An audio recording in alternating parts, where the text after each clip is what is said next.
Mga giliw, day 3 po ng aming pagtutur ni Bonnie. Say hi Bonnie. Hello. Good morning po. Good morning mga idol. Dito ho kami sa nag-tent.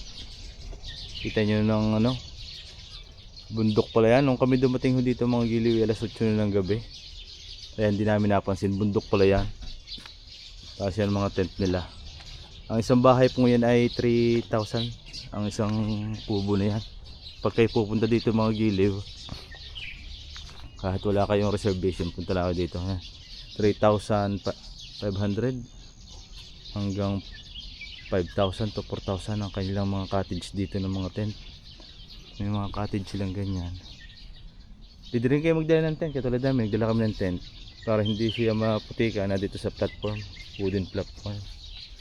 Yung kabila po yun, sa main entrance na yun, na doon po ang dagat. Doon po ang kapaligiran nila. Yan. Napakaganda. May CR din po mga giliw. Napakalinis na kailang CR. Paliguan. Yan. Andyan. Tour ko kayo. Quick tour. Yan. Pag kayo makapunta dito sa Walin, part po ito ng Walin may CR sila. Hindi ko na masyado lalapit. Ayan, kaya lang kita nyo naman ang view nila.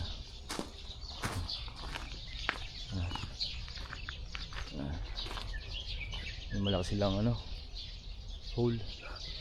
Ang dami na dito.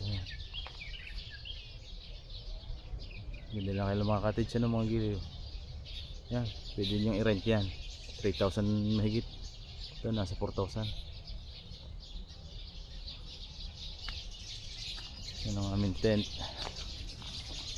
Bawat meron silang poset. Yan. Meron silang poset. Magdala kayo ng extension. Kasi meron silang dito. Pwede kayong mag dyan extension para makayong idea. Mabait ang may-ari ng ito, camping site na to. Ipakita mo ng bida. Alis na po kami. Yung mga giliw, ito pala yung dagat. Pag yun ang entrance yan ang entrance.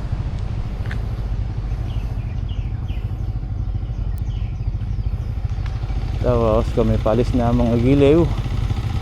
Punta naman kami ng Kilong. Babay po muna.